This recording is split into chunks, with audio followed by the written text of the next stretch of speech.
Hear ye, hear ye! You are listening to An Old Timey Podcast. I'm Norman Caruso. And are we still wearing ankle socks? Kristen Caruso! I know I am, and on this episode, it's part 2 of my series on Pocahontas. I am too, but sometimes I wear the other kind of socks that I feel like the kids are wearing these days, and I feel like a big dork. The long white socks? Yes. I've tried wearing those too, but my calves are real thick, double Here C he goes. thick. He's bragging about his calves as usual. It looks like I'm wearing funnels on my feet. It looks ridiculous. You know, I gotta say, as a couple, you and I have massive calves.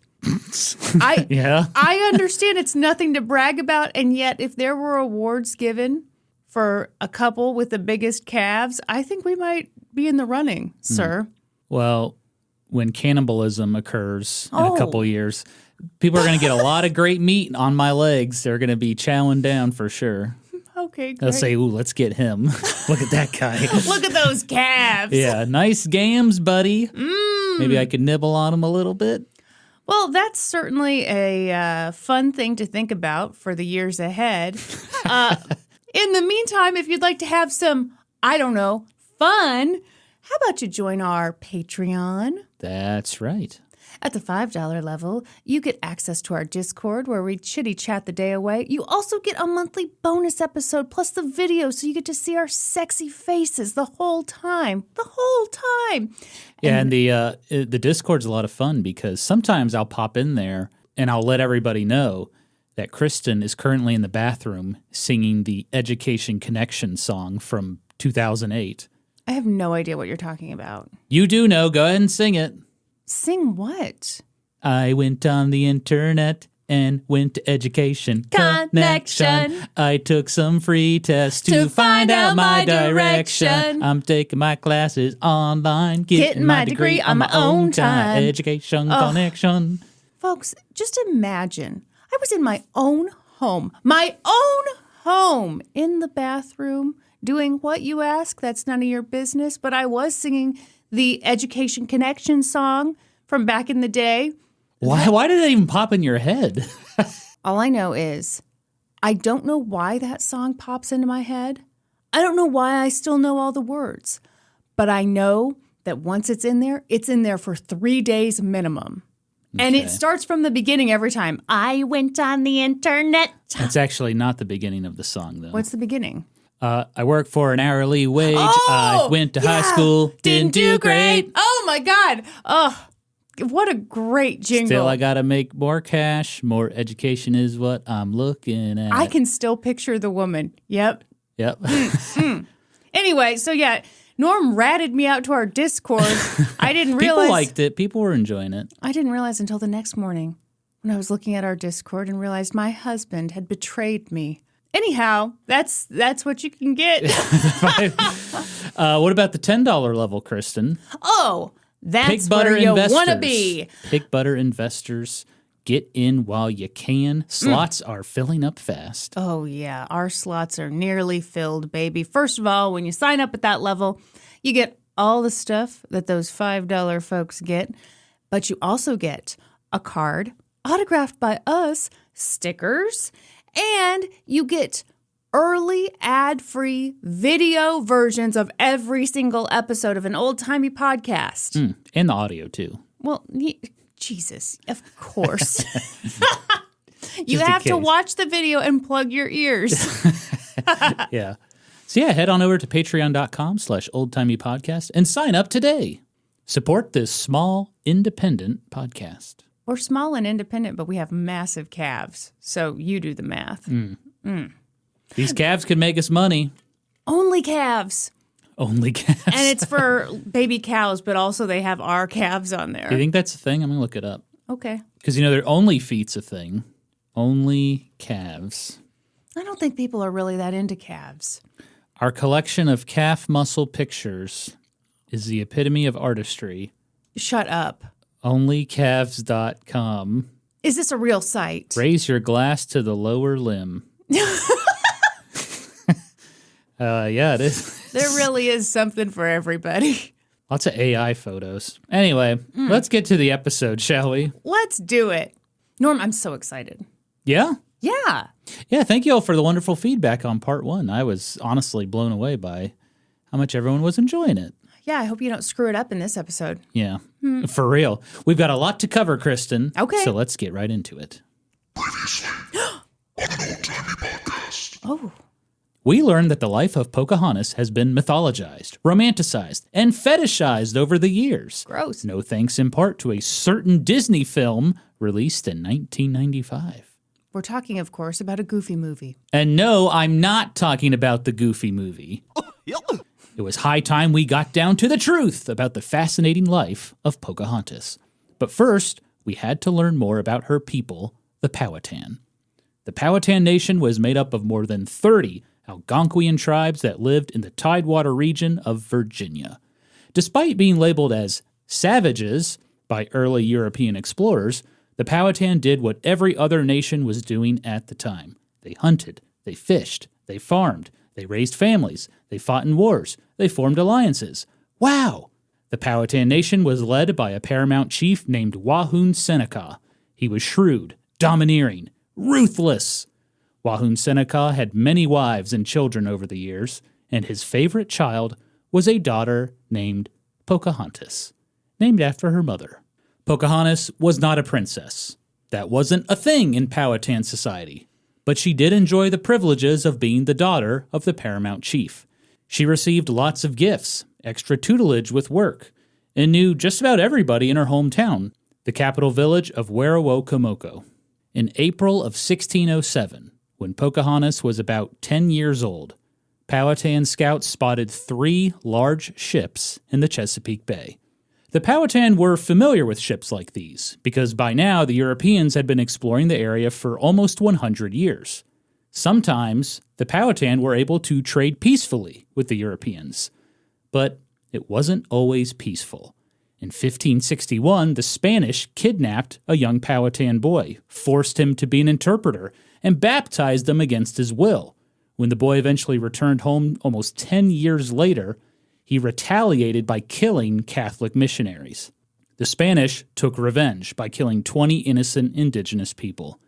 And now in 1607, Chief Wahun Seneca wondered if those 3 large ships in the Chesapeake Bay would cause any trouble.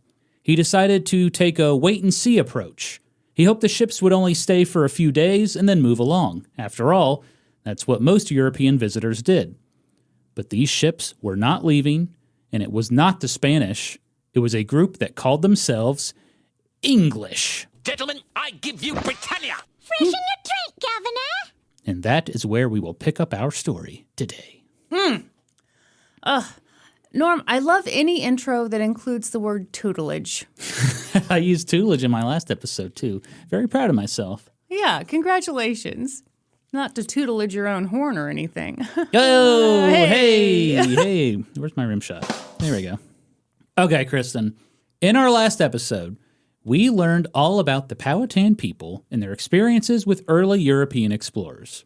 And in this episode, we are going to learn more about the English and the series of events that led them to arrive at the Powhatan nation of Senecomica. Because believe it or not, this was not England's first journey to the New World. However, compared to their rivals, the Spanish, the English were kind of late to the whole colonization game. Oh. Try and keep up, please. I think they did eventually keep up and Spoilers. set some records. Whoa, sorry, spoilers. Sorry. So, before we dive into the Jamestown settlement, let's get some background information and answer some burning questions. Like, why did Spain and England have beef? Why was England late to the colonizing game? Is it okay to pee in a hot tub? No. Oh, I vote no. okay. And how did England's earlier attempts to settle in the New World pan out? So here we go. Okay, I know history hoes, and perhaps you, Kristen, might find this a little crazy, but I kind of want to go way back to the early 1500s. This is classic Norm. First, let's give some context. Before that, let's give some context. And hold on, before we get there, context. I went down a rabbit hole, and I just have to talk about it. We love it. We love it. Are you familiar with a fella named King Henry VIII? Yeah. Okay, what do you know about King Henry VIII? I know he had 6 wives. Okay, future topic, but I'm going to give a very brief summary. I kind of want to burn through this because I do think it's semi-important. Okay. Okay, so Henry VIII became the King of England in 1509. And during his reign, he really wanted a male heir for a couple of reasons. Number one, a woman had never ruled England before. It was unheard of. You gotta have a king. Number two, his father, Henry VII, only became king thanks to a civil war. So they needed a male heir to kind of stabilize the new royal family situation. And nothing's more unstable than a woman. Bingo. So almost immediately after taking the throne, Henry VIII turned to his brother's widow, Catherine of Aragon, and said, Let's get married and make a baby. And make babies they did. 6 of them. Sadly, only one survived past infancy. Good grief. A daughter Boy. named Mary. Okay? Useless. Sorry, That made me I'm snort. really on his side, you know? That's good. That's kind of cool. You're recognizing the faults of your gender. Okay, that's too much too soon, Norm. God damn A it. self-hating woman. There are a few of us out there. There are. Ask me how I know. So eventually it became clear that Catherine could no longer have children. But Henry VIII still didn't have a boy. And that really bugged him. And this became known as the King's Great Matter. So he proclaimed this marriage is cursed. I never should have married my brother's widow, and therefore this marriage needs to be annulled. One problem with that, though, and this is why I have to bring up this story. Yeah, England was a Catholic nation. right. Henry VIII needed the Pope to grant him an annulment. And guess what the Pope said? Nope. Hell no. To the no, no, no. Hell to the no. So a big reason why he said no, Catherine of Aragon was the aunt of King Charles V of Spain, a.k.a. the Holy Roman Emperor. Very influential, very powerful dude. Well, do you think that stopped Henry VIII? I know for a fact it didn't. It did not. You're right. He took. I've seen Six, the musical. Oh yeah, that is about Henry VIII. Yeah. Okay, so he took over the Church of England. He severed ties with the Pope. England is now Protestant. Woo! Yeah. So Henry VIII abandoned Catherine of Aragon for a new lady, Anne Boleyn. And he turned to Anne and he said, Let's get married and make a baby. Anne was pregnant 4 times, but only managed to give birth to 1 child, and it was a daughter named Elizabeth. Ugh. Okay, so King Henry VIII has a daughter, Mary, from his first wife. He has a daughter, Elizabeth, from his second wife, but he needed a son. So he annulled his marriage. He really didn't, though, but okay. Anyway, continue, Henry. He annulled his marriage to Anne Boleyn and had her executed for adultery. Said, you've been cheating. I'm sure. No evidence of that, by the way. Of course. And then, I'm sure he always kept it in his pants. absolutely, God-fearing man would never cheat. Just a few times. Just a few times, and he Yeah. was always justified. 10 Hail Marys, you're good. And then Henry VIII turned to a woman named Jane Seymour and said, Let's get married and make a baby. finally, 1537, Henry gets that son he always wanted. His name was Edward. Well, 10 years later, in 1547, Edward becomes the King of England at the age of 9. Oh, wait, did Henry kick the bucket way earlier than I realized? Well, he died in 1547. Okay. This sounds like a great TV show, Kristen. Kind of like Doogie Howser. Not really, though. Coming this fall to NBC, King Baby. He's a king, but also a baby. God. My lord, we must deal with these rebels in the Highlands. Go, go, go. Oh, my God. What do you think? Honestly, Do I have something here? You've got something. We'll test it out Thursday nights at 8 p.m. Central. Right after the Friends reunion or whatever. You think they'll do a Friends reunion? Matthew Perry's dead. Without Matthew Perry? Well, obviously without him. No, I think be a little weird, maybe. I don't know. We'll cut this. So King Edward did not rule for long because he died 6 years later. So that means Jane Seymour was the third wife. Yeah. He had 6 total. So Right. Henry just ran through them, huh? Yeah, he well, did. I guess it helps if you murder half of them or whatever. Anyhow, go on. Sorry. Future topic for sure, Henry VIII and all of his wives. Actually, that was the topic I was talking to you about earlier today. I was like, I really think you would like this. I probably would love doing a series where each woman got her own episode, a la 6, and I'd sing it the entire time. Well, maybe we don't do no, the it's singing. done. but- Consider it done. Okay. Well, I'm glad I gave you some good ideas. Well, here. and people have heard me sing the Education Connect song, so they know I've got the pipes. Education Connection, What'd I say? Education Connect. Oh, that's the remix. Sorry, try to keep up. Okay, so King Edward VI dies at the age of 15. There's no male heir to take the throne, so England's finally going to be run by a woman. No! In July of 1553. Is this why we've never heard of England before? Are you being sarcastic right now? Yeah, because a woman ruined the whole thing. Anyway, continue. So Mary takes over? In July of 1553, Henry VIII's first daughter, Mary, became the very first queen to rule England. Wow. Mary was a devout Catholic, and she was not a fan of what her father had done to her mama. I bet. So she switched England back to Catholicism, and she solidified everything by marrying a Catholic man. And who better than King Philip II of Spain? But Mary's reign did not last long either. She died 5 years later. Good Lord. Without having any children. And that meant Mary's half-sister, Elizabeth, became the new queen. And guess what? Elizabeth was Protestant. Here we go again. England is Protestant again. Jeez. But wait, here comes King Philip II of Spain, the widower of Queen Mary. And he says to Queen Elizabeth, Let's get married and make a baby.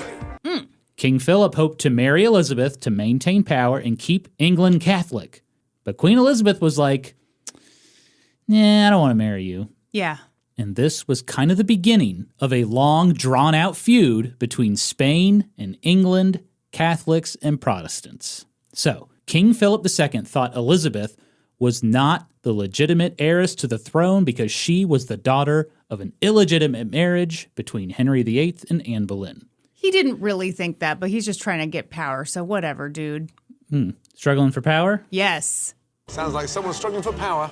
He thought the true heiress was Mary, Queen of Scots, a Catholic and the great-granddaughter of Henry VII, also Queen Elizabeth's cousin. Well, guess what happened next, Kristen? What? Queen Elizabeth had Mary, Queen of Scots, executed for plotting to overthrow her. Oh. And then Queen Elizabeth sent support to Protestant rebels in the Spanish Netherlands. And then Queen Elizabeth started privateering Spanish vessels carrying gold, silver, and supplies from the New World. Privateering? You might be asking yourself, Kristen, what the fuck is privateering? I am. It's a great question. It's basically piracy made legal by a government. Oh, fancy. Okay. So England was commissioning private ships to intercept Spanish vessels and steal the booty. Oh. Yeah, totally legal. No, it's not. It's Hey, it's privateer. It's not piracy. This is privateering. That means it's legal. okay. Well, I'm going to go out and commit murder, which is different than murder, and Well, it's totally fine. if Joe Biden says you can do it, then it's okay. Right. Come on, man. But even with all of these shenanigans, England was no match for Spain at that time.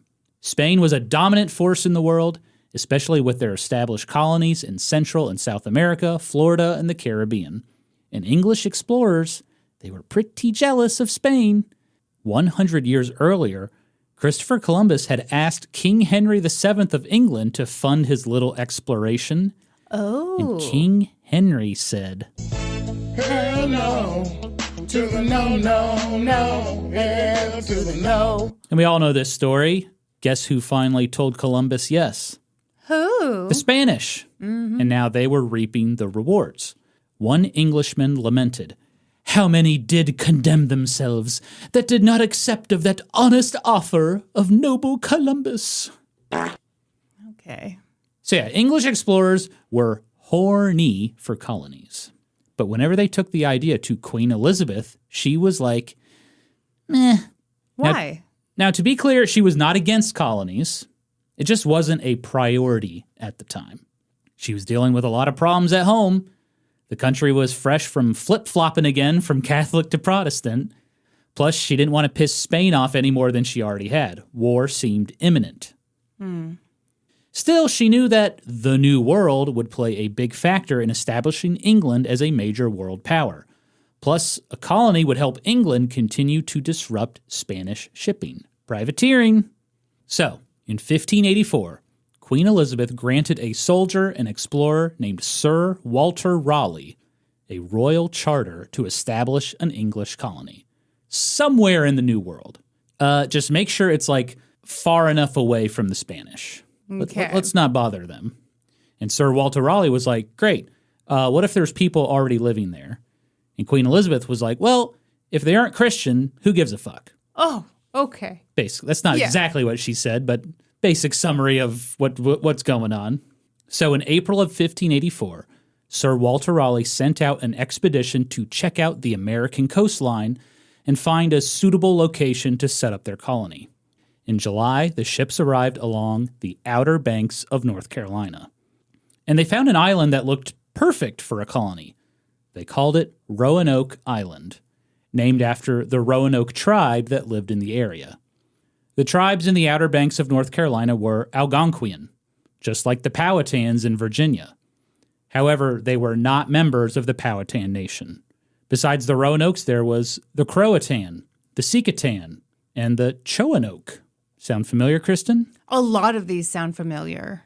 Yeah, so Choanoke, today in northeastern North Carolina, there's Chowan County, named after the Choanoke. There's Chowan University, named after the Choanoke.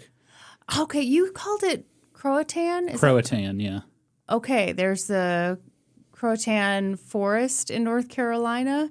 And I remember driving through or by there quite a bit and thinking, man, if I wanted to dump a body somewhere. See, this is just free advice for any murderers who happen to be listening. Happy to help. I feel like I had a buddy that lived on Croatan Road. Uh-huh. Yeah. Is that the end of the story? Yeah. Joe, please don't cut it. It's too good. It's too important. We got to keep it. Okay. Do you want me to continue my story or not? I do. So, the English arrive on Roanoke Island, and the first encounters between the English and the indigenous tribes were friendly. The English didn't stay long. Remember, this was just kind of a exploratory voyage. But before they left, there was one more thing they wanted to do. How about we bring back some indigenous men to England, learn their language, Kidnap people? and use them to help raise money for future voyages? Okay. See, Kristen, the Spanish weren't the only ones to do this. Are they kidnapping people? Okay, so most evidence suggests that they were not kidnapped. They left on their own accord. But, you know.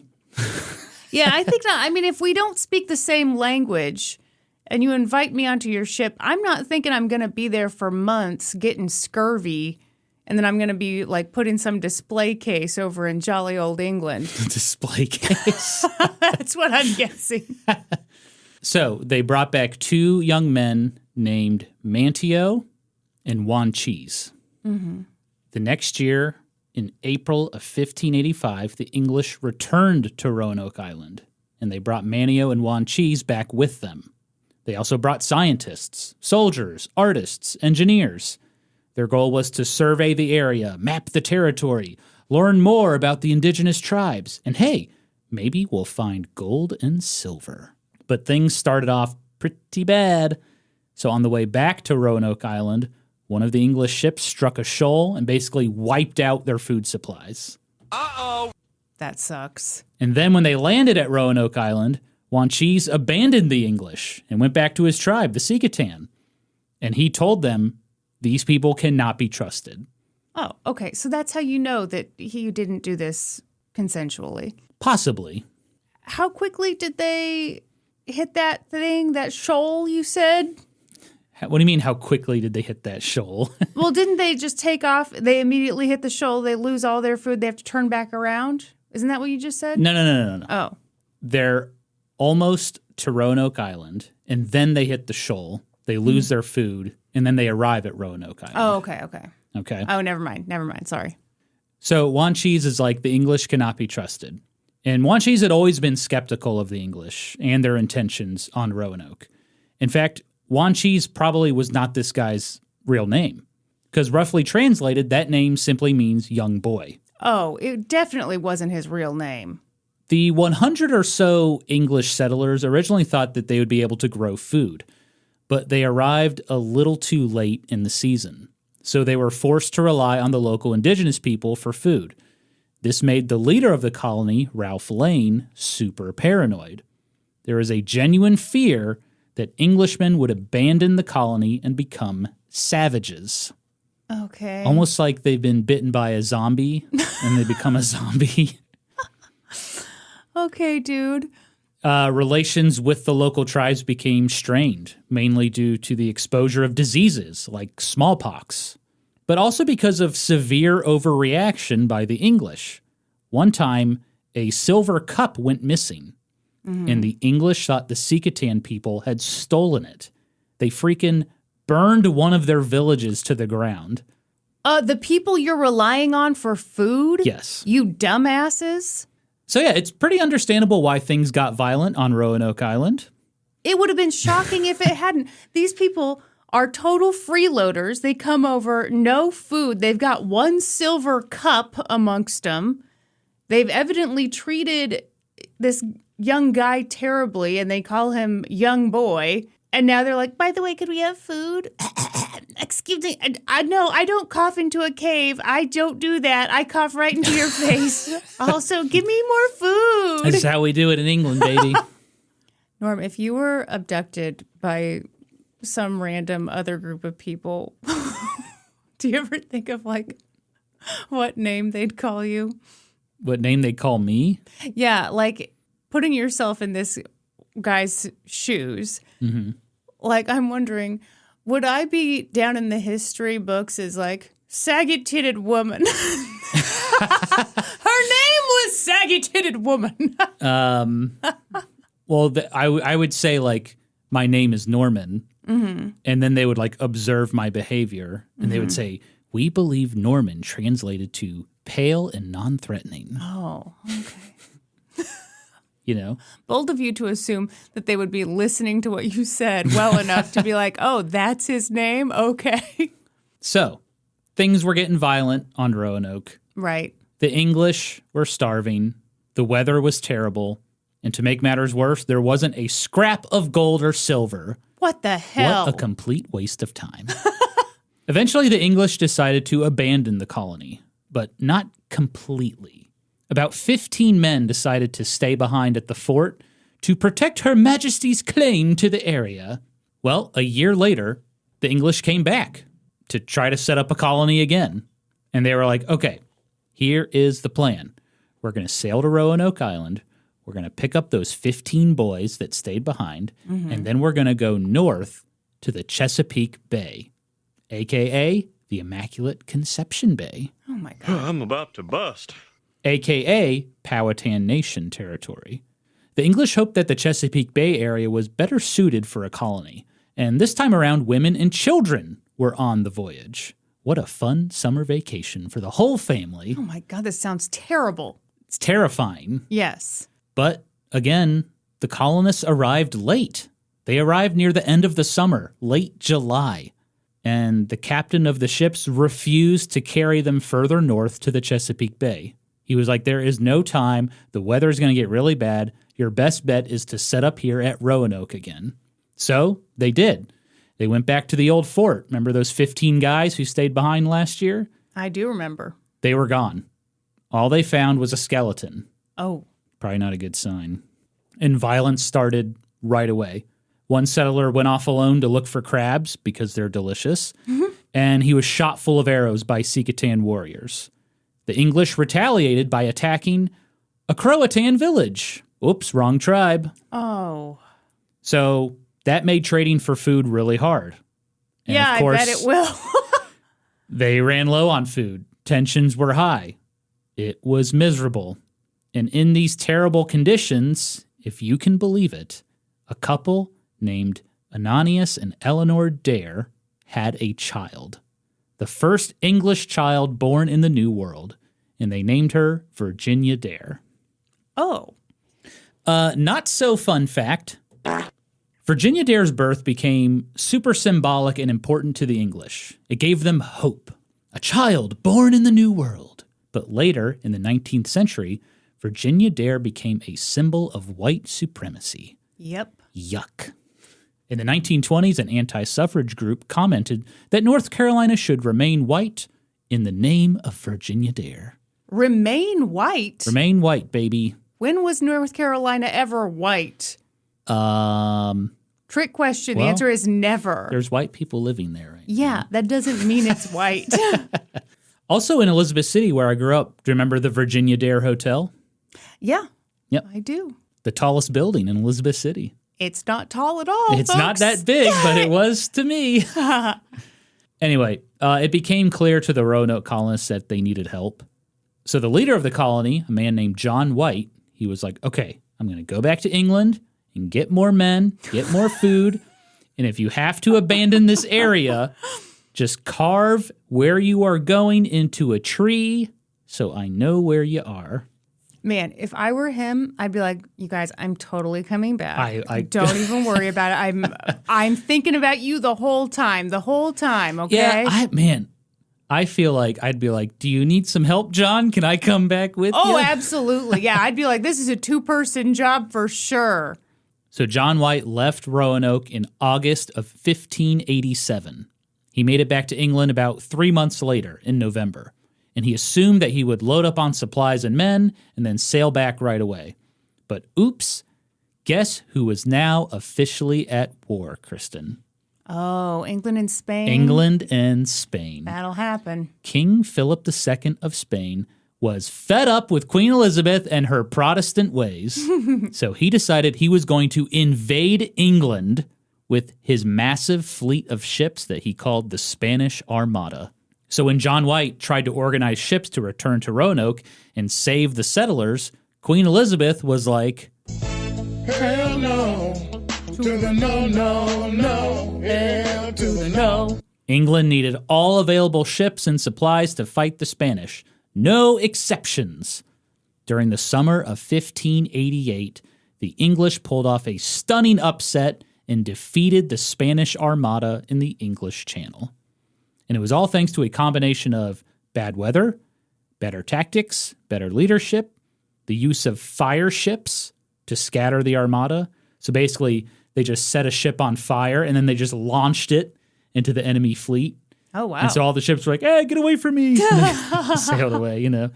So while Spain licked its wounds, John White was finally able to sail back to Roanoke Island and rescue the colonists. He made it back 3 years later. Oh, in my August God. of 1590. Well, no one's going to be there, right? Yeah, unsurprisingly, the colonists were gone. And they carved into a tree. Fuck you, John. Go fist yourself, John. The only clue were the words Croatan carved into a tree. Most historians believe the remaining settlers were captured by local tribes and sold as slaves to tribes further inland. Later, the English would claim that Chief Wahun Seneca of the Powhatan Nation and Pocahontas' father had massacred the Roanoke colonists. Any evidence of that? No. I mean, honestly, hindsight being 2020, they probably should have massacred, right? Huh? As I said, hindsight being 2020, we know what the white folks are going to do here. I mean, probably should have just, thrown a flamethrower at every ship. Am I right? A flamethrower, wow. Molotov cocktail. Get out of here. These are just free ideas. So besides that rumor that Chief Wahun Seneca had massacred the Roanoke colonists, there were also reports of white men living in a village called Pacracanic and was located in the Powhatan Nation of Senecomica. Perhaps a few Roanoke colonists managed to survive and move north. However, we have no evidence of any of it. It was all rumors. Ultimately, we still aren't really sure what happened to the colonists, hence why we refer to it as the Lost Colony. Oh, okay. Now, how many people were part of this lost colony? About 100 to 140. Wow, that's way more than I thought. Okay. So, in 1603, Queen Elizabeth I passed away. The Virgin Queen, never married or had any children. So, who's going to take the throne? The new monarch of England is King James I. King James I was the son of Mary, Queen of Scots. Oh. The great-great-grandson of King Henry VII. Wow. Okay. When King James took the throne, the English and Spanish had been at war for 19 freaking years. And by this point, both sides were like, yeah, I'm kind of tired of this. Can we just, stop? So, in 1604, the Anglo-Spanish War finally ended. And now that England didn't have to focus on fighting the Spanish, King James I turned his attention to the New World. And here is why. Number 1. England was ready to establish itself as a dominant world power. The privateering of Spanish vessels from the New World over the years was very lucrative. And so England was like, well, instead of robbing the Spanish all the time, let's just go to the source of this wealth and make our own colony. It was time for England to assert its rights to part of the wealth across the ocean. Number 2. England was getting way too crowded. The population was now 4 million. It had shot up 28% in the past 40 years. Oh, wow. Which is pretty substantial for back then. Yeah. But one big reason why England felt crowded was because this was the beginning of privatized land. So King James I thought a colony could help with overpopulation, unemployment, and discontent among the plebs. Number 3, religion. Even though the war between Spain and England was over, the fight for which religion would rule the world continued. The Spanish were spreading the Catholic religion. The English were spreading the Protestant religion. And look at all of those heathens over in the New World, ripe for the taking. Ugh. So, to get these colonies going, King James I started handing out royal charters.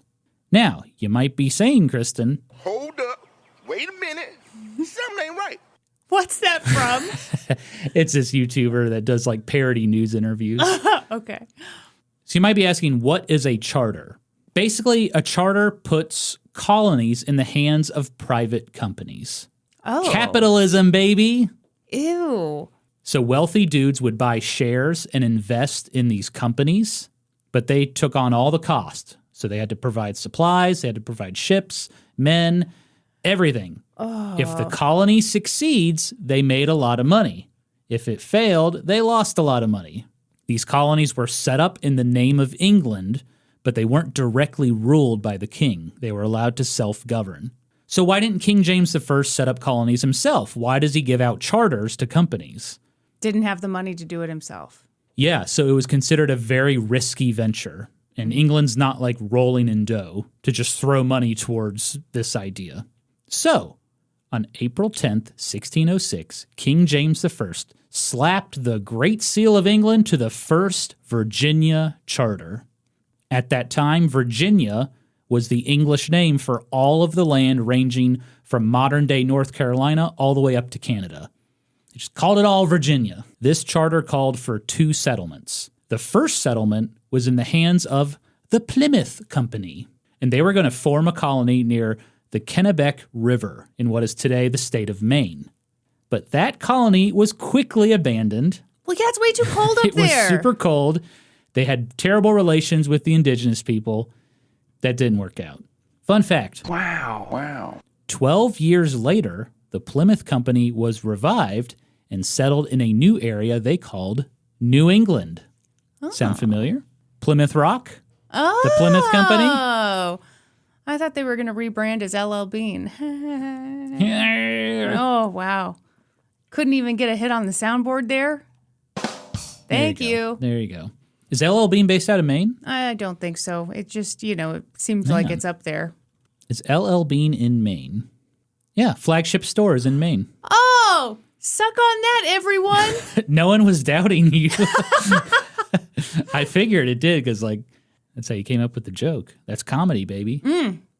So the colony in Maine doesn't work out. Well, the other settlement for this Virginia charter was in the hands of the Virginia Company. The Virginia Company was being backed by some pretty wealthy Londoners. And hey, here is one of the things the Disney Pocahontas movie did well. Okay, let's hear it. The opening song in the film is called The Virginia Company. And the song goes, in 1607, we sail the open sea for glory, God, and gold in the Virginia Company. For the new world is like heaven, and we'll all be rich and free. Or so we have been told by the Virginia Company. Wow. What a hit. Pocahontas does have a good soundtrack. I'll give it that. Does it? Yeah. I think Colors of the Wind is the only hit. I mean, that Virginia Company song, no one's playing that. No one's got that on shuffle. I've got it on my Spotify. You absolutely do not. Can you imagine if you had it on shuffle and you had people you didn't know very well in the car and that song came on? No, I mean, they would just know I'm a Disney adult. It's like, oh, he's listening to the Pocahontas soundtrack again. This guy's a total freak. He's a Disney adult. Now, if I was an Uber driver and that song came on, might weird some people out. No, because there are weird Uber drivers all the time. These things happen.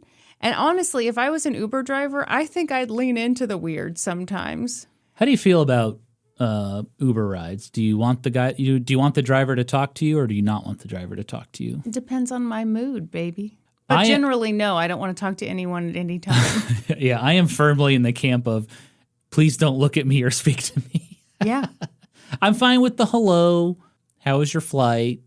But besides that, I put my headphones in immediately. Wow, what a rude dude. He's just got to listen to the Pocahontas soundtrack all the time. Sorry, buddy. The Virginia Company song just came on, so... And he's like, say no more. What a great soundtrack. Yeah. One time in Portland, I put my headphones on, and the driver just kept talking to me. Just didn't see I had headphones in, so I had to keep taking them off. And I think he was messing with you, and I am here for it. I kind of love it. And I didn't say anything because I'm a non-threatening boy. I just kept talking to him. He knew. He was like, this guy. He's not going to do shit. He's going to hate this. I'm going to keep talking. I'm going to ask him some questions, and he's going to suffer. Mm-hmm. And it was a long ride, too. I bet it was. In December of 1606, more than 100 men set out for the New World on 3 ships. The Susan Constant, the Godspeed. The Susan Constant?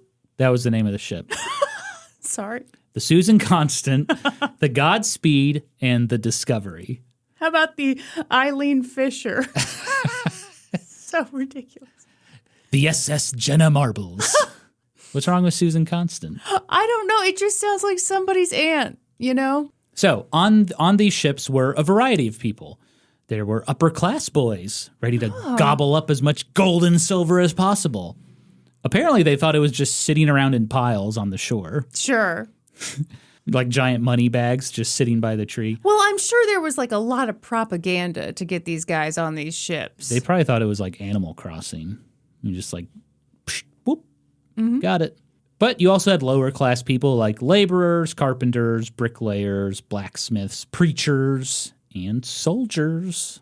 And there was one soldier in particular that would have a huge impact on this colony. And his name was John Smith. Yes. According to Disney, John Smith was tall, blonde, clean-shaven, muscular, sexy, single and ready to mingle. Oh, hello, ladies. Well, he was single, but John Smith was actually short, full beard, twirled mustache. Twirled mustache. It was a look at the time. Okay. John Smith was only 26 years old when he joined the Virginia Company to set up a colony in the New World. But he had lived quite a life so far. John Smith grew up educated. His parents were farmers. When he was a teenager, he wanted to be a sailor in his cute little sailor suit. But his dad was like, no way, man, and made him an apprentice to a local merchant instead. But after his dad died, John Smith was like, see ya, and he ran away to become a soldier of fortune, a.k.a. a mercenary. John Smith fought with the English and the Dutch against Spain during the war, and then he traveled to Eastern Europe, where Christian soldiers of the Holy Roman Empire were fighting the Muslim Ottoman Turks. During that time, he was captured on the battlefield and sold as a slave. But he miraculously escaped and found his way back to England. Holy shit. Yeah. Future topic?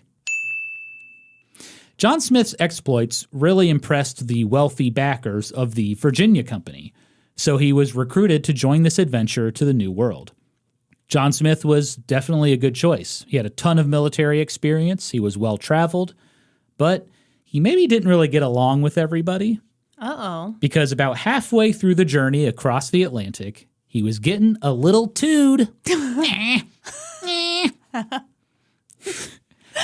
do you have a toot about? He was having arguments with the captain of the ship, Oh. Christopher Newport.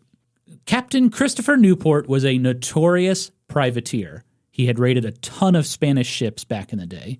His reputation got him a job with the Virginia Company. We aren't really sure what John Smith and Christopher Newport were arguing about.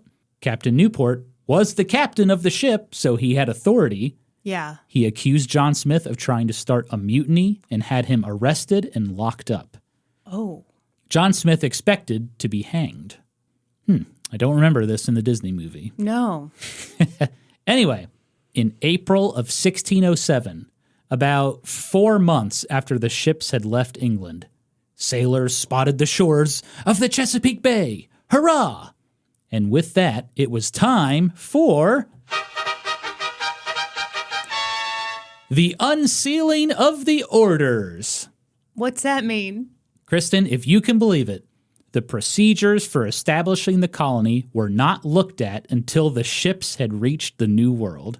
It's like something from a reality TV show. Like for the drama of it yes. all. I respect it. Okay. It's like an episode of Survivor Yeah. or something. Or even like Squid Game, where they like revealed the new rules as the game went along. You had it perfectly at Survivor. Sir. Okay, sorry. Okay. No Jeff Probst on the boat, though. That's a shame. John Smith wins immunity.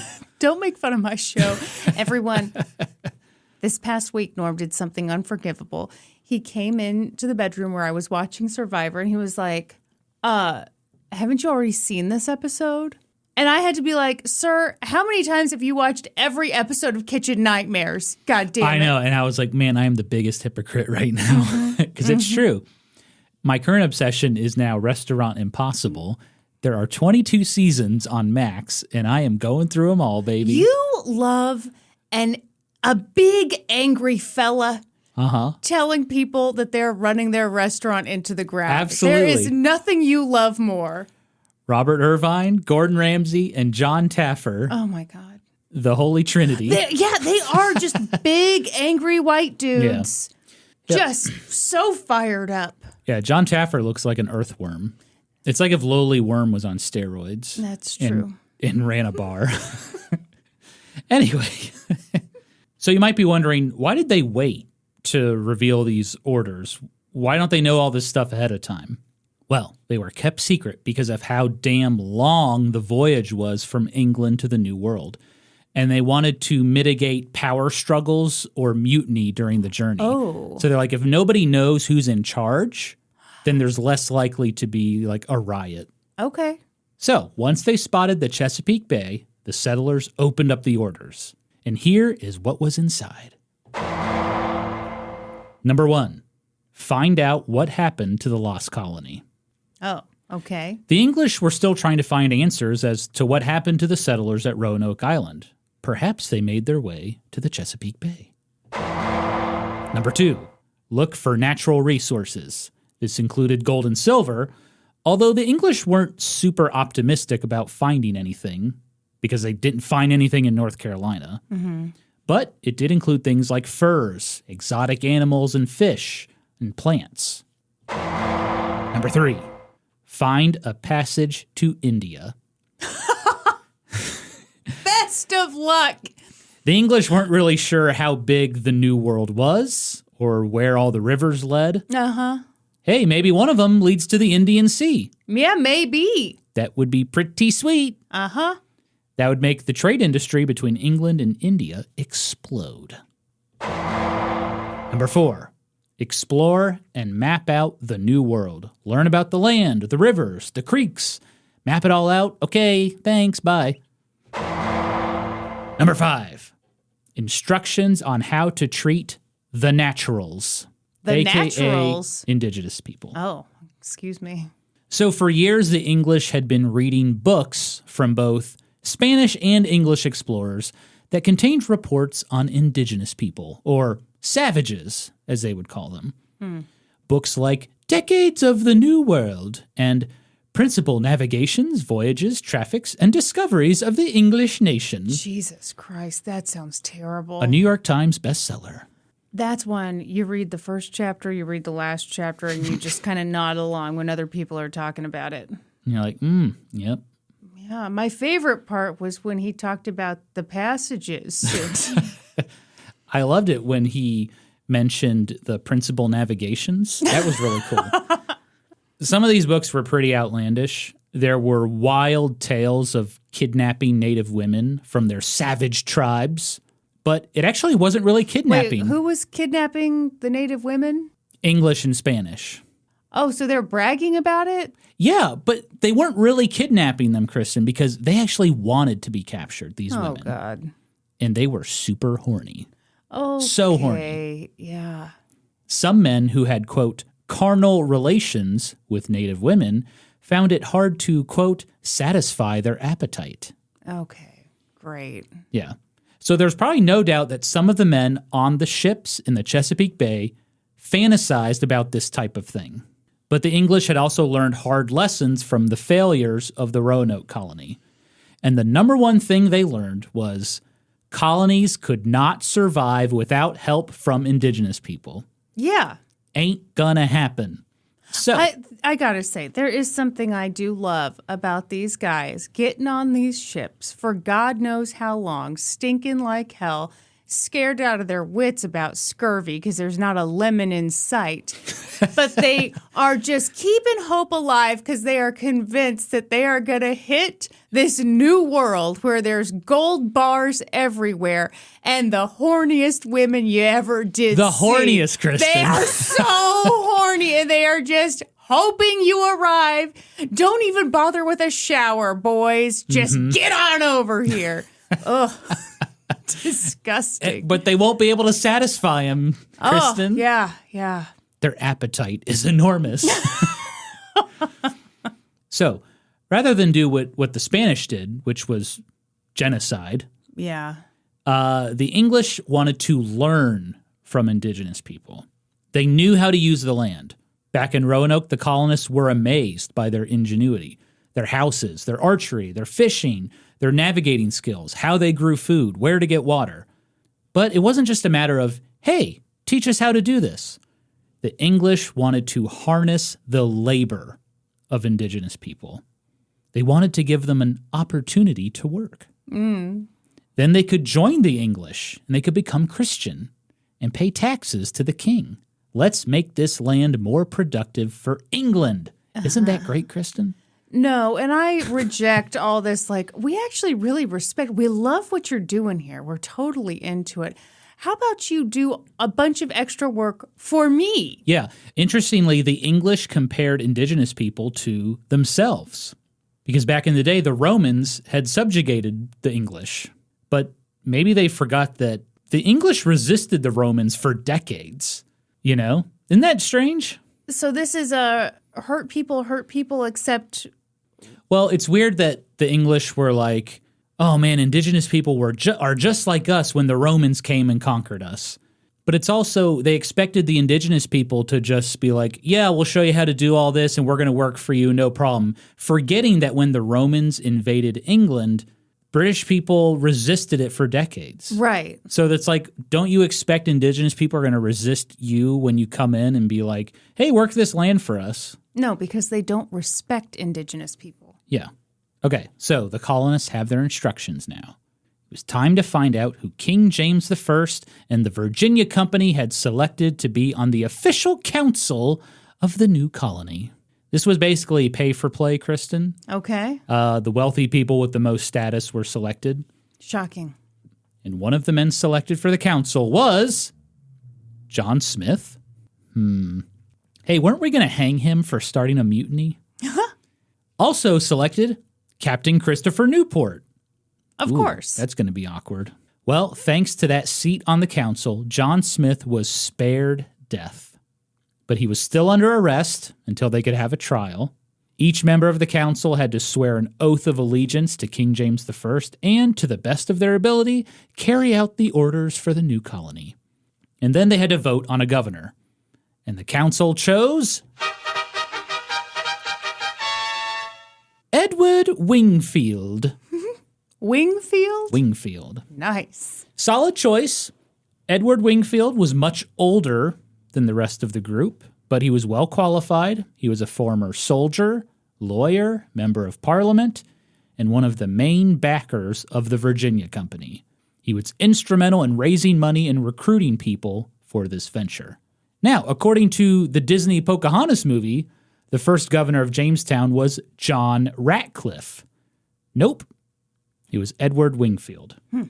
John Ratcliffe was a real man. He was a former sea captain who was also on the council, and he would eventually become the second governor of Jamestown. Oh, okay. But more on that later. My theory is that the last name Ratcliffe sounds evil, so they chose him to be the villain in the Disney movie. It does sound pretty evil. Yeah. Fun fact. Wow. President-elect Donald Trump just chose a guy named John Ratcliffe to be our new CIA director. Really? Yeah. Oh, boy. You know, the last name, if you have Rat in your last name, I'm not saying you're evil. I mean, think of Mr. Ratburn from the Arthur cartoon. He was awesome. I can't believe you remember these cartoons so well. I've got nothing for you. You got to catch up on your Arthur. No, I don't, because I'm 39 years old. Okay. I'll watch Arthur alone then. I'll just be a grown man with no kids watching Arthur alone. With the lights turned down. My great-grandma loved Arthur as well. And when I was a kid, she would call me and we would talk about the episodes that aired that week. What do you mean she loved Arthur as well? My great-grandma, Betty, watched PBS, and she really liked Arthur. Love, she loved you. Well, I know she loved me. No, she was watching that so she could have something to talk about with you because you loved it. You think so? Of course. Wow. Of course. That's sweet. It is sweet. It never really occurred to me. It Yeah, never of occurred to me course. until just this moment. Of course. I miss her. She was a character as well. I have lots of stories about her, too. She was the one who was very proud of how she looked, right? She was. Yeah, I love that. My mom said she would, like my mom would be in the front yard of her house, like playing in the sprinkler, and my great-grandma would come out in a bikini and brag about her measurements to my mom, who was like 8 years old. Little strange, but hey, you know. Yeah. Well, and the reason she bragged was, so my great-grandma was a nurse for her whole life. Yeah. And she worked in New York City. And I guess one time she was the nurse for Gloria Swanson. Yeah. And, of course, she looked at Gloria Swanson's chart and realized she had the exact same measurements. Did they measure people back in the day? Well, I think, like, just height and weight. And my Okay, grandma okay. Betty was like, ooh, I'm just like Gloria Swanson. Good for Grandma She Betty. never forgot it. And never stopped talking about it. Exactly. Anyway, on April 26th, 1607, the Susan Constant, the Godspeed, and the Discovery ships pulled into the Chesapeake Bay. The English deboarded. Their first job was to find a suitable place for the settlement. Now, let's compare this to Disney's Pocahontas movie. In the movie, Governor Ratcliffe, who we now know was not the first governor of Jamestown, he orders his men to immediately start digging for gold. In reality, the English definitely were going to look for gold, but that was not a priority when they first landed. Right. And as the men dug for gold, tall, sexy, blonde John Smith, voiced by Mel Gibson, by the way. Ew, really? Your favorite actor, Kristen. No. Star Don't of you dare. Daddy's Home 2. He goes off alone to explore the wilderness and look for savages. In reality, John Smith could not have done this because he was still under arrest in chains on the ship. Oh. Anyway, while John Smith is exploring the wilderness, he encounters a beautiful young native woman named Pocahontas. And there's an instant attraction.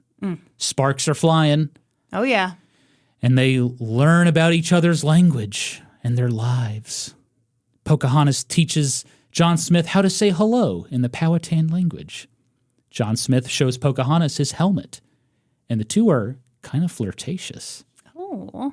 And then Pocahontas sings to him about painting with the colors of the wind. In reality, John Smith and Pocahontas would not meet for almost a year. Also, and I cannot stress this enough, Pocahontas was 10 years old at the time. Oh, I completely forgot. I repeat, when the English landed in the Chesapeake Bay in 1607, Pocahontas was 10 years old.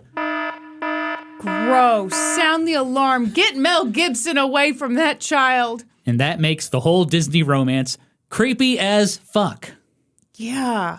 This is that fetishizing I'm talking about. Ew. Also, Chief Wahun Seneca would not have allowed his 10-year-old daughter to go out alone to explore. Right. Especially knowing that a new group of Europeans had arrived on his land. Yeah. Whew. Yuck, yuck, yuck. It makes you see the movie in a whole new way when you know that fact. Yeah, that's nasty. So, as we learned in the last episode, Chief Wahun Seneca of the Powhatan Nation was taking the wait-and-see approach with the English. Surely they would leave. Everyone else who explored the area usually left. But this didn't mean there wasn't any violence. The Chesapeake tribe decided maybe the English needed a little encouragement to leave. They encountered them on their first day and shot at them with arrows, wounding a few settlers. My leg! I wasn't expecting that. It's one of my favorites. In hindsight, the English were incredibly fortunate that Wahun Seneca chose to wait. He could have easily gathered his warriors and crushed the English as they got off their boats. But Wahun Seneca also feared that doing something like that would cause the English to come back with a vengeance. Yeah. Remember, the Spanish had done it years earlier. After that rough first day, the English continued looking for a spot to set up their settlement.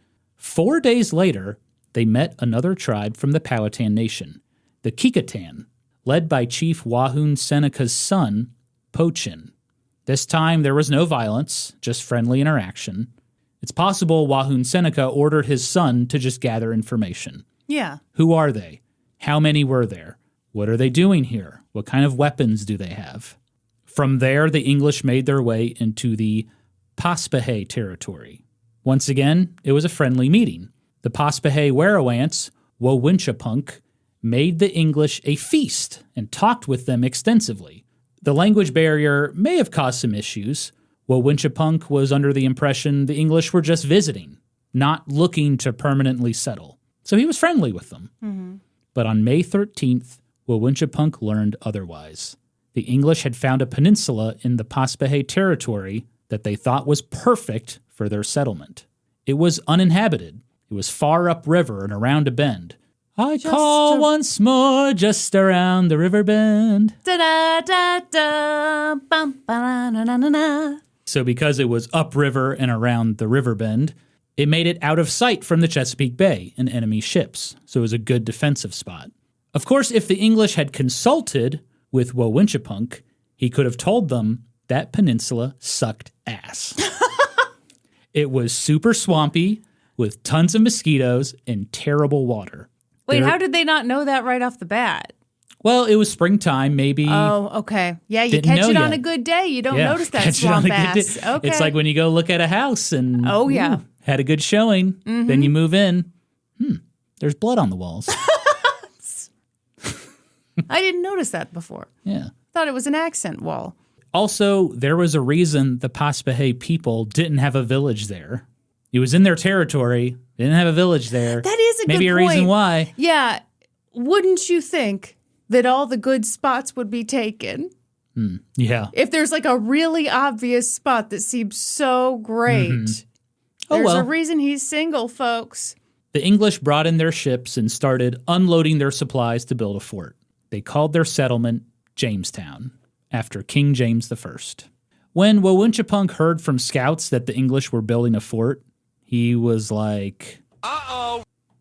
Because this was Chief Wahun Seneca and the Powhatan Nation's greatest fear. Under no circumstances should the English be allowed to permanently settle. Yeah. We're open to tourism, but we don't want you to stay. Look, we'll give you a fast pass, and then you can check out the villages. You can skip the line. Yep. But then you got to go home at the end of the day. You gotta go.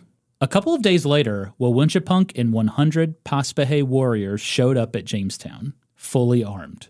But they also came with a gift, a big-ass deer to feast on. Wawunchipunk hoped to feed the English and convince them to pack up their shit and leave. Kill them with kindness. The English were on high alert. They drew their guns on the Paspahegh people. Wawunchipunk asked them to put down their guns. He had come in peace with offerings of food, but the English refused. This was part of their orders that they read on the ship. Always be armed and ready when talking with native people. The Paspahegh decided to avoid further conflict, and were basically like, okay, whatever, keep your guns drawn, we're just here to eat.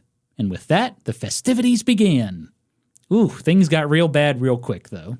Okay. During the feast, a Paspahegh warrior was admiring a settler's hatchet, and I guess the settler thought he was trying to steal his hatchet. So he took that hatchet and slashed at the man's arm. Oh. Another Paspahegh warrior retaliated and hit the Englishman with his wooden club, and then a brawl broke out. But the English had the upper hand because many of them were wearing metal armor. It was extremely effective against the Paspahegh's wooden clubs and arrows. So Wawunchipunk rallied his men and they fled into the woods. Undoubtedly, Chief Wahun Seneca heard about this skirmish. Perhaps Pocahontas heard about it too, as she sat with her father in his large Yehekin hut, and I'm sure she was terrified about what might happen to her people. Chief Wahun Seneca was done with the wait-and-see approach. Yeah. About a week later, on May 26th, the Powhatan Nation retaliated.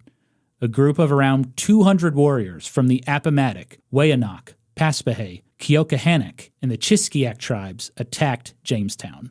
It was enough men to overwhelm the defenders. But gun and cannon fire from a ship docked near the settlement was deadly.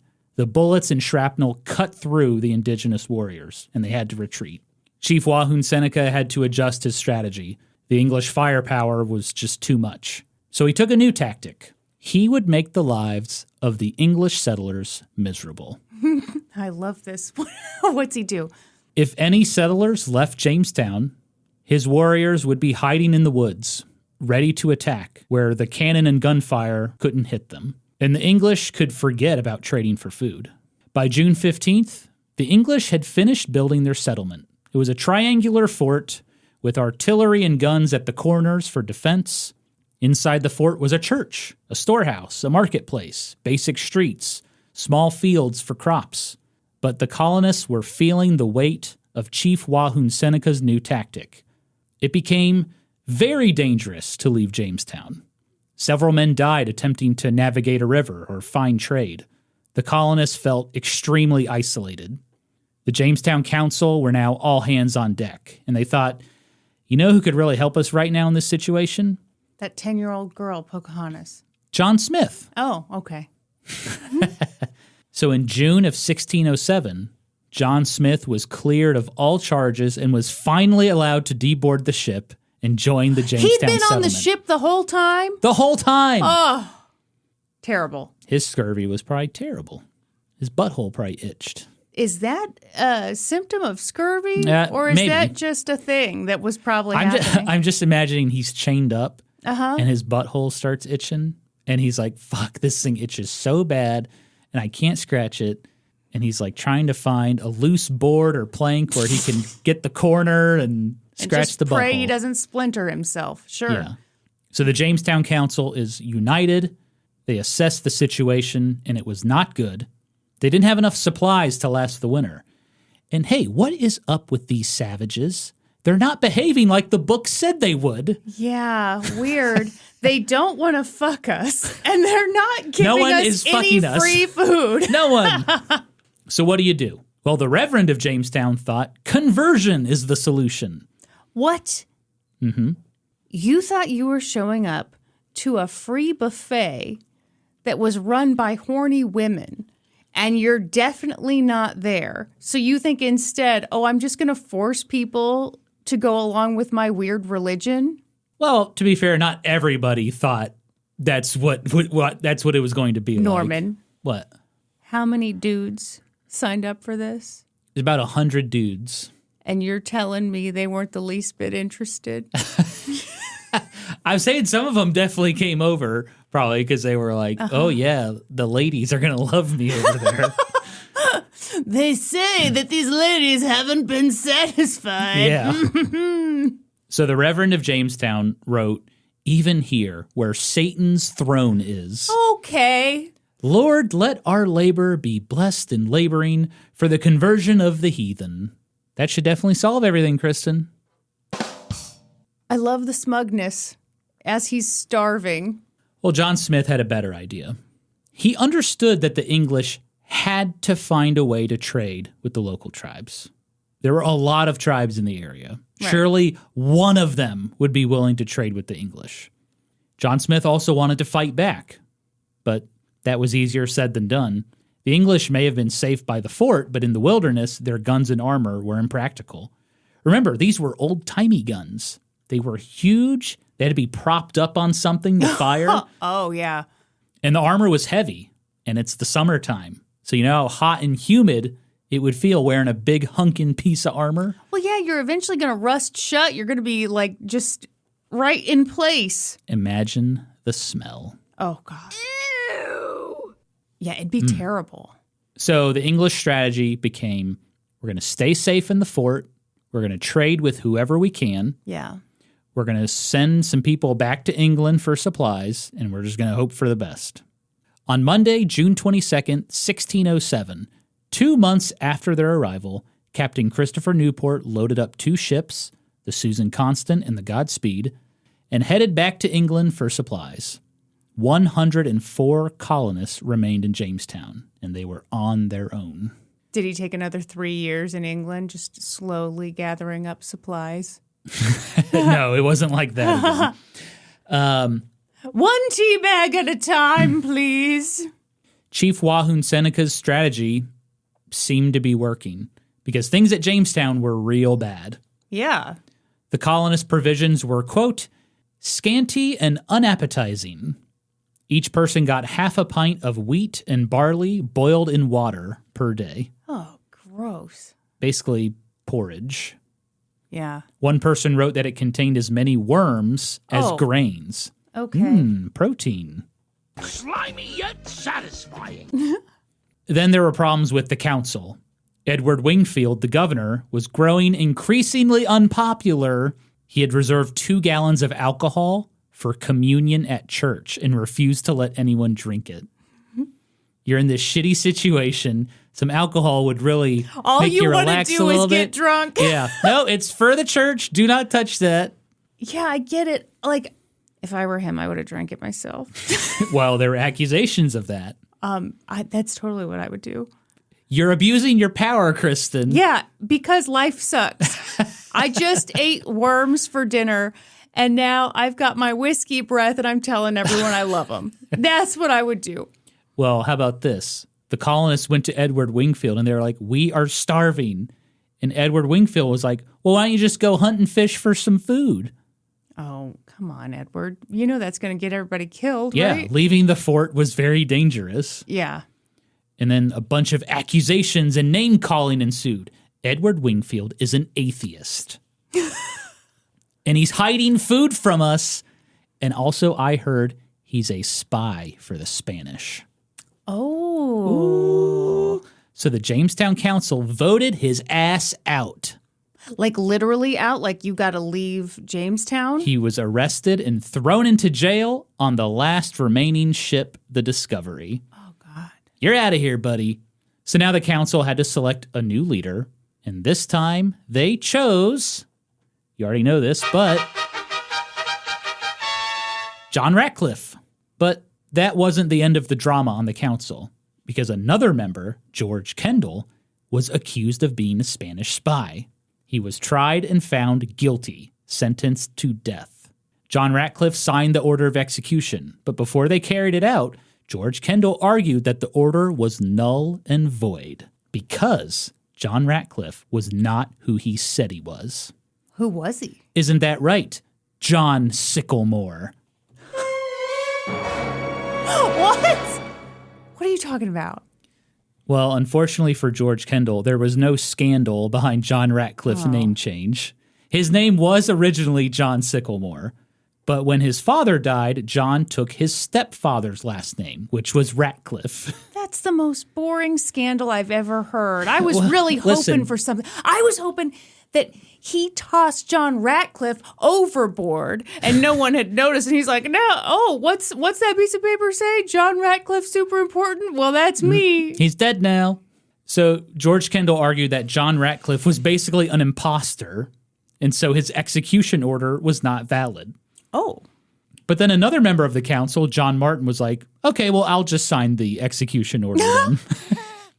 George Kendall was eventually executed by firing squad. He was the very first person executed by capital punishment in British North America.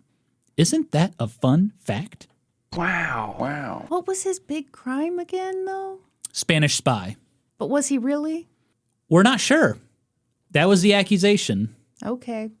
So, let's see what we've got. We've got a lack of food, Yep. hostilities with the Powhatan Nation, infighting among leadership. Spanish spies. Maybe. We don't Maybe. give a ding to that. Give half a ding. How There about we that? go. Oh, and here's a fun one. Bad water. No, God! No, God, please, no! Okay. No! They were in the swampland, right? They were in the swampland. Yeah. The Jamestown colonists had been drinking bad water full of parasites, and they were contracting salt poisoning. What's salt poisoning? Drinking water full of salt. Your body can only take so much salt. It's true.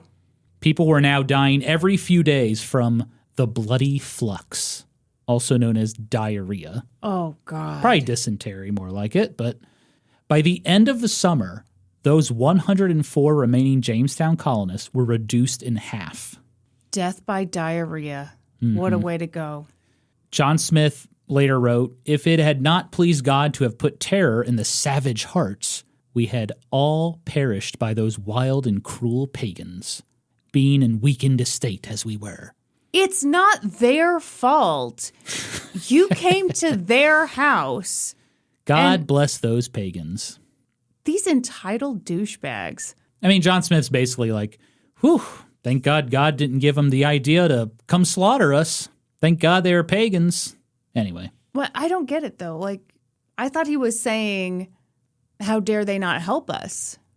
No, he's saying thank God they didn't come slaughter us because we were so weak. Oh.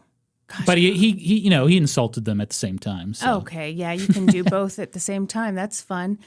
I don't know. If I had to choose between a quick death with a bunch of arrows versus death by diarrhea after eating my worm porridge for months on end, I might go for the arrows.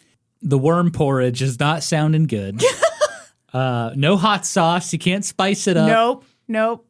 I think, honestly, if it were me, I would consider just like abandoning Jamestown. And Where are you going to go? I would just take my chances with a Powhatan Nation tribe and be like, please take me. Can't you see I'm non-threatening?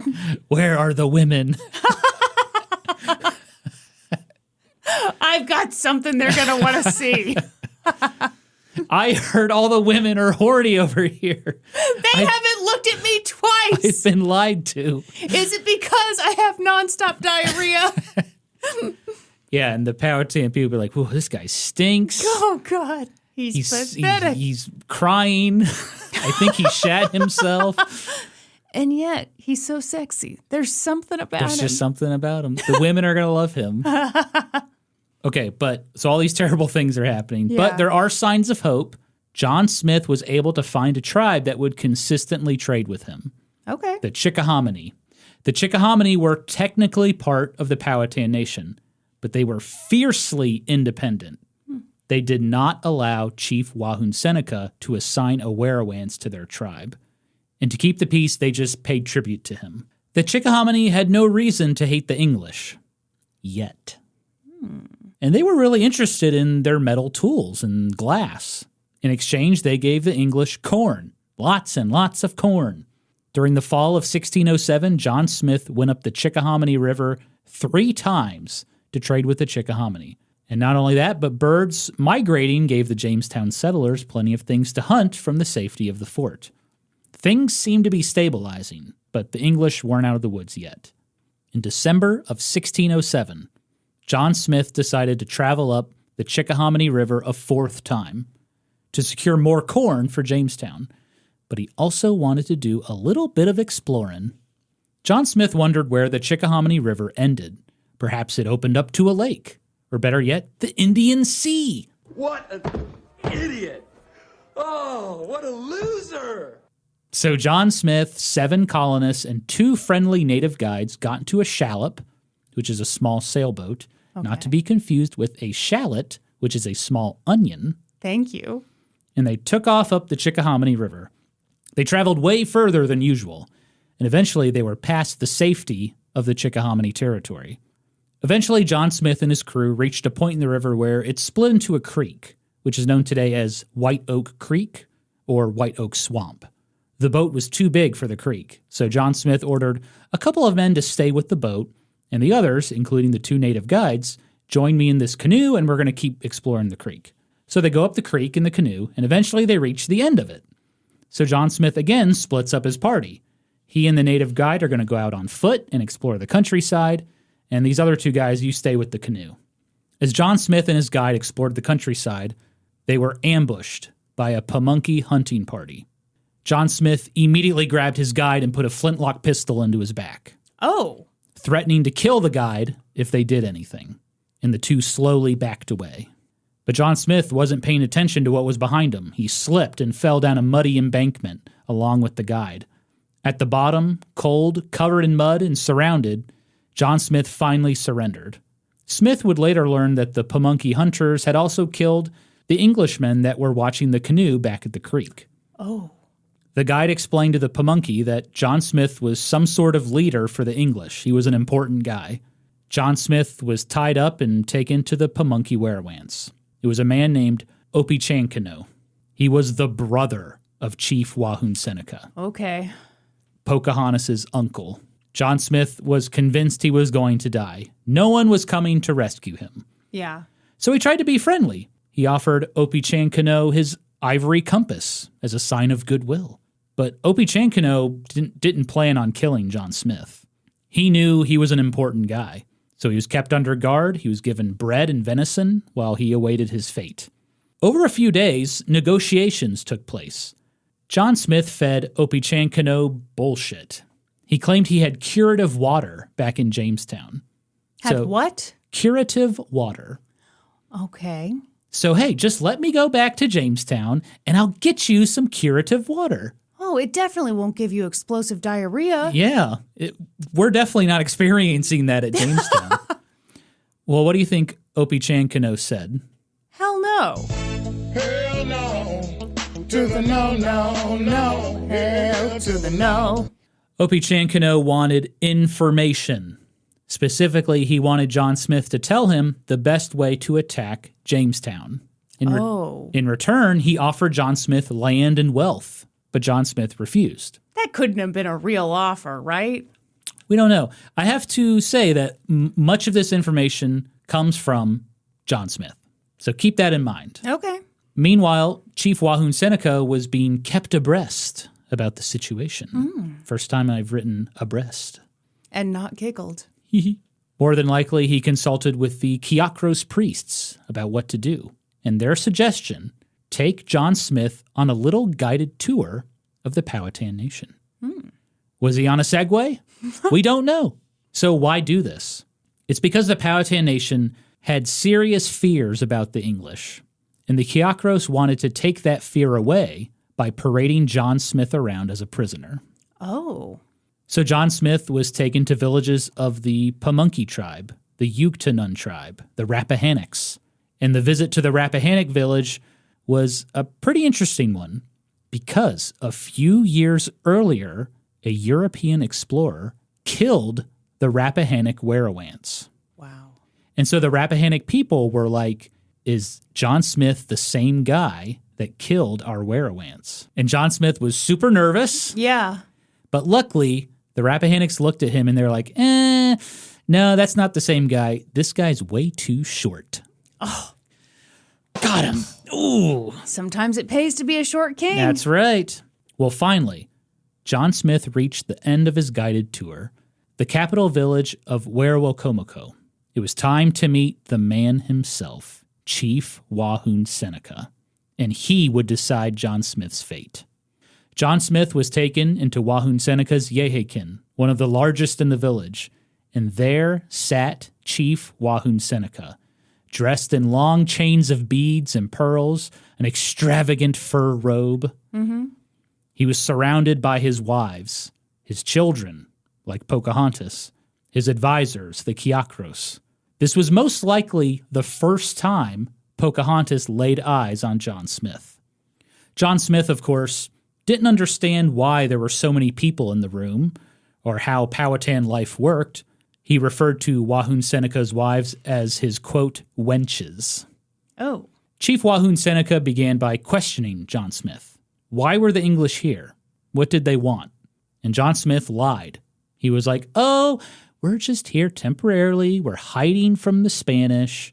As soon as Captain Newport gets back, we are heading out. But Chief Wahun Seneca was smarter than that. He did not buy that at all because he knew the colonists still had a third ship, the Discovery. Yeah. And it was sitting in the Chesapeake Bay. And so he said, well, why don't you just fucking leave on that ship? Right. John Smith lied again. He said the Discovery was leaking and it had to be repaired. What happened next comes from the only source we have on this encounter, John Smith. According to John Smith, they had a great feast of venison, bread, stew, wild turkey. This was part of a ritual where the Powhatan would have a prisoner of war put to death. Oh. John Smith's execution was going to be the after-dinner entertainment. Oh, shit. Chief Wahun Seneca met with the Kiakros priests. They brought out a large stone and placed it in the center of the room. John Smith's head was laid onto one of the stones. Oh, my God. Chanting from the crowd and drum noises filled the room. Powhatan warriors came forward and raised their clubs, ready to deliver the death blows. But before they could start the clubbing, Pocahontas threw herself onto John Smith. Really? And she begged her father to spare him. Chief Wahun Seneca was so moved by this act from his favorite daughter that he changed his mind. John Smith would be spared. On the next episode of An Old Timey Podcast. Oh, don't do it to me, Norm. Okay. I will tell you why that story is total bullshit, and I'll tell you what actually happened. It did sound too good to be true, but it was really cool. Yeah, it was in the Disney movie, too. I mean, yeah. Oh, Norm, well done. Thank you. Love it. Love it. I can't wait to find out how wrong we've been all along. I was seriously sitting here like, oh my God, no way. That's so cool. This little 11-year-old girl is like, no, Papa, no. romanticized version of Pocahontas. Oh, shit that didn't happen. Damn, Yeah. damn. So we'll learn what actually happened Okay. when he met Chief Wahun Seneca. I'll explain kind of why that whole story of her throwing herself on John Smith was probably bullshit. Yeah, in fairness, when you say it like that, it does feel kind of embarrassing that I went along with it. But Well, case in point, it's a good story. it's a great story. It's very dramatic. Yeah, we love the drama. Mm-hmm. We love the unsealing of the envelope after a long journey to find out who's leading this group of people. Well, and also, I'm going to go into all this in the next episode, but it was that thing of like, look at these savages. They like brutally murder the English, but this one good native woman rescues us from the heathens. Couple of good ones. Mm-hmm. All right, great. Well, don't tell us anymore, Norm. We've got to wait. And we've actually got to wait a little while because you and I are off for Thanksgiving. Thanksgiving break, baby. That's right. We're going to go have Thanksgiving with the family. I can't wait to come back and tell all the stories. I was talking to my mom on the phone, and she told me something hilarious my grandma did. I can't go into the specifics, but I was like, ooh, can't wait to tell that story on the podcast. And my mom was like, don't tell that on the podcast.